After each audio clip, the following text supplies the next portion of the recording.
किसी भी अच्छे सियासी लीडर की निशानी ये होती है कि वो अपने मुल्क के जो नंबर ऑफ थ्रेट्स हैं उसको कम कर रहा होता है। यानी उसकी जो पॉलिसीज़ होती हैं वो कुछ इस तरह की होती हैं कि उसके मुल्क को जितने थ्रेट्स होते हैं, सिक्योरिटी थ्रेट्स दैट इज़, तो वो कम हो रहे होते हैं, बढ़ नहीं रहे होते हैं। अगर बढ़ रहे होते हैं ना सिक्योरिटी थ्रेट्स, तो उसका मतलब है कि उस लीडर की पॉलिसीज़ में कुछ मसला है, कुछ प्रॉब्लम है। इंडिया के अंदर मोदी सरकार जब से आए हुए हैं, इंडिया के नंबर ऑफ थ्रेट्स बहुत ज़्यादा बढ़े हैं और एग्जिस्टेंशियल थ्रेट भी मैं कहूँगा कि कुछ स्टेट्स को, इंडिया की, सारे इंडिया को तो मैं नहीं कह सकता, लेकिन कुछ स्टेट्स को एग्जिस्टेंशियल थ्रेट्स भी लाहक हो गए। खास तौर पर जो चाइना के साथ बॉर्डर रखने वाली स्टेट्स हैं इंडिया की, उनको एग्जिस्टेंशियल थ्रेट्स मौजूद हैं। अब इस हवाले से एक और अनप्रेसिडेंटेड इवेंट हुआ है जो कि मेरे ख्याल से गैर ज़रूरी था, लेकिन मोदी के दौर में हुआ है और इसके सीरियस कंसिक्वेंसेस मेरे ख्याल से निकलेंगे इंडिया और चाइना के रिलेशंस के हवाले से। हुआ यह है कि अमेरिकन्स जो हैं, उनके थिंक टैंक्स और उनके स्कॉलर्स और उनके डिप्लोमेट्स और उनके मिलिट्री से जुड़े हुए लोग, ये और ताइवान की सिक्योरिटी से जुड़े हुए लोग, ताइवान से जो डिप्लोमेट्स हैं वो और ताइवान के जो थिंक टैंक्स हैं, ये मिलिट्री सिमुलेशंस कंडक्ट करवाते हैं। अब मिलिट्री सिमुलेशन का क्या मतलब है? मिलिट्री सिमुलेशन असल में ये होता है, कोई कंप्यूटर का मॉडल समझ लें आप, वो भी होता है, या ऐसे ही थ्योरीज फ्लोट की जाती हैं, उस पर डिस्कशंस की जाती हैं और टेस्ट किया जाता है कि अगर इस तरह का सिनेरियो डेवलप हो गया तो हमारा मुल्क कैसे रिस्पॉन्ड करेगा, और हमारा मुल्क जो रिस्पॉन्ड करेगा क्या वो इनफ होगा हमारे मुल्क की सिक्योरिटी के लिए या नहीं होगा। इस तरह के मुख्तलिफ आइडियाज डिस्कस किए जाते हैं। तो ये ताइवान और अमेरिका के दरमियान होता रहता था, लेकिन अब पहली मरतबा हिस्ट्री में इंडिया और ताइवान के दरमियान, इंडिया और ताइवान के दरमियान ऐसा एक मिलिट्री सिमुलेशन हुआ है रिसेंटली, कुछ रोज पहले, और उसके अंदर 7 रिटायर्ड जनरल्स, इंडियन मिलिट्री के 7 रिटायर्ड जनरल्स, उन्होंने शिरकत की, वो आए वहां पर, और इसके साथ इंडिया के कुछ डिप्लोमेट्स थे वो भी आए, और इंडिया के कुछ एम्बेसडर्स वो भी आए, उधर से ताइवान के भी लोग आए, ताइवान के जो मिलिट्री से जुड़े हुए लोग हैं वो भी आए, ताइवान के डिप्लोमेसी से जुड़े हुए लोग वो भी आए। ये सारे बैठ के तो इन्होंने मुख्तलिफ आइडियाज पे बहस की। इंडिया के अंदर United service institution of India है जो कि एक बड़ा थिंक टैंक है, और दूसरा ताइवान के अंदर एक institute for national defence and security research है। इन दोनों ने मिलकर ये मिलिट्री सिमुलेशन जो है ये कंडक्ट करवाया। इसका मतलब यह है कि इंडिया जो है, उनके जो थिंक टैंक्स हैं, उनके जो जनरल्स हैं, उनके मिलिट्री से जुड़े हुए जो लोग हैं, वो सीरियसली इस बात पे कंसीडर कर रहे हैं कि अगर ताइवान के ऊपर हमला हो गया, अच्छा ये वाली जो सिमुलेशन से होल्ड की गई है ना, इसमें इंडिया का बॉर्डर भी डिस्कस किया गया, सिर्फ वो नहीं, ताइवान स्ट्रेट नहीं, इंडिया का बॉर्डर भी।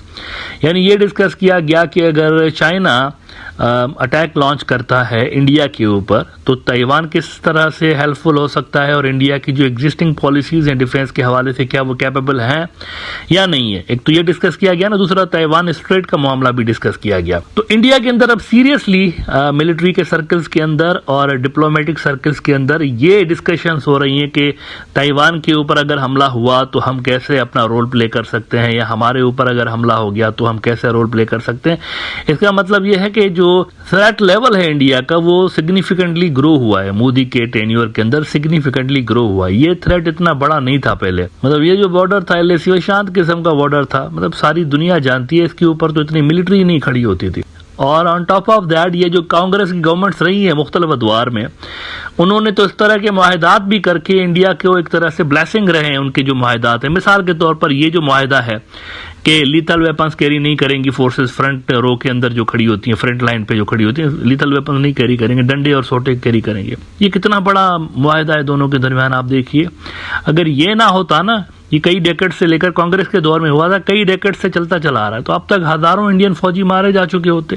भाई एलओसी में देखिए पाकिस्तान और इंडिया के बॉर्डर पर ऐसा कोई मुआहदा नहीं है ना दोनों के दरमियान, हजारों फौजी मारे गए वहां पे, इंडिया के भी मारे गए, पाकिस्तानी भी बहुत सारे शहीद हुए। तो ये जो मुआहदा उन्होंने किया था कांग्रेस पार्टी वालों ने पहले, ये उनके विजन को जाहिर कर रहा था कि वो थ्रेट लेवल को डाउन करने के लिए इकदाम कर रहे थे कि यहाँ पर ये वाला जो मोर्चा है ये कम हो, इस पे थ्रेट लेवल कम होना चाहिए। लेकिन अब आप देखिए इस हद तक थ्रेट लेवल यहाँ पर बढ़ चुका है इस वाले फ्रंट पे कि मिलिट्री एक्सरसाइजेज और वॉर ड्रिल्स और मिलिट्री सिमुलेशंस डिस्कस हो रही हैं। यूरेशियन टाइम्स ने रिपोर्ट किया है कि India Taiwan hold military simulations focusing on Indo China border, Taiwan straight amid Beijing's muscle flexing.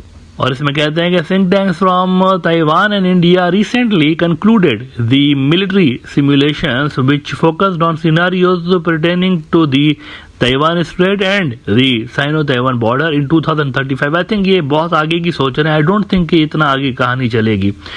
Taiwan की रीयूनिफिकेशन तो उससे बहुत पहले हो जाएगी. इसको ना इंडिया रोक सकता है, इसको ना अमेरिका रोक सकता है. दोनों में कैपेबिलिटीज नहीं है.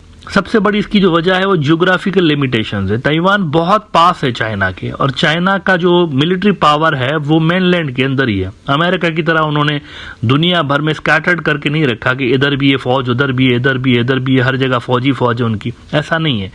इनका जो ज्यादातर ले दे के जबूती के अंदर एक अड्डा बनाया हुआ है उन्होंने, और एक दो दूसरी जगहों पे. अदरवाइज इनकी की सारी फोर्स जो है इन्हीं के पास है, मेनलैंड के अंदर है. तो यहां से इतना दूर अपने बेस से जाकर साउथ चाइना सी में उधर जाके लड़ना, ये ना इंडिया कर सकता है ना अमेरिका कर सकता है. तो इस रीयूनिफिकेशन को तो ये रोक नहीं सकते. अगर इंडिया इसी तरह की पॉलिसीज मेंटेन करता है जो कि मोदी लेकर चल रहा है, यानी चाइना के साथ मैंने फटा लेना है, पंगा लेना है चाइना के साथ, और उनके साथ खराब टाइज को कैश करवाना है वेस्ट की सिंपैथी हासिल करने के लिए, या अपनी वोट बैंक की पॉलिटिक्स के लिए उसको यूज करना है, दिस वोंट हेल्प इंडिया. अब मुझे नहीं पता कि ये जो रिटायर्ड जनरल्स हैं इंडिया के वो कितना समझते हैं चाइनीज वॉरफेयर को, क्योंकि चाइना की जो जंगी तैयारियां हैं वो कंप्लीटली हमें डिफरेंट नजर आती हैं इंडिया की जंगी तैयारियों से. अगर वो समझ रहे होते, इवन हाजर सर्विस उनके जनरल्स भी आप देखें जिस तरीके की वो मॉडर्नाइजेशन कर रहे हैं वो पाकिस्तान से मुकाबले वाली नजर आ रही है. चाइना से मुकाबले वाली अगर इनकी तैयारियां होती तो ये आर्टिफिशियल इंटेलिजेंस और वर्चुअल डोमेन्स जो जंगें हैं उसमें भी ये इन्वेस्ट कर रहे होते, उधर भी कुछ ध्यान देते, स्पेस वॉर के हवाले से भी कुछ कर रहे होते. ये वो कुछ कर ही नहीं रहे. ये वही जो ट्रेडिशनल जंगें हैं ना, तोपों टैंकों से लड़े जाने वाली, ये उस पर ज्यादा ध्यान दे रहे हैं. अच्छे वाले हमारे पास ये फाइटर जेट्स होने चाहिए, अच्छे वाले हमारे पास मिसाइल होने चाहिए, इस पे. लेकिन चाइना की जो जंगी तैयारियां हैं वो थोड़ी सी डिफरेंट किस्म की आपको नजर आती हैं. लिहाजा मुझे नहीं पता कि ये जो कंक्लूजन इन्होंने निकाली होगी इस तरह की वॉर गेम्स के अंदर तो वो किस हद तक सही होंगी. लेकिन one thing is for sure कि चाइना के साथ फटा लेना इंडिया के नेशनल इंटरेस्ट में नहीं है. इंडिया के लिए बेहतर नहीं है. ये इंडिया को कोशिश करनी चाहिए कि उनका ये वाला जो फ्रंट है ये वैसे ही शांत रहे जैसे कई डेकेड से लेकर ये शांत है. ये अगर फ्रंट खुल गया तो एक ही वक्त में दो फ्रंट्स को संभालना, पाकिस्तान वाला और चाइना वाला, इंडिया की बस की बात नहीं होगी. हकीकत यह है कि उनमें इतनी कैपेबिलिटी नहीं है कि एक वक्त में ये दो फ्रंट्स हैंडल कर पाए. तो जरूरत इस बात की है कि इस तरह की जो पॉलिसीज हैं उनको रिवर्स किया जाए जो मोदी साहब पिछले 10 साल से लेकर कैरी ऑन करते चले आ रहे हैं.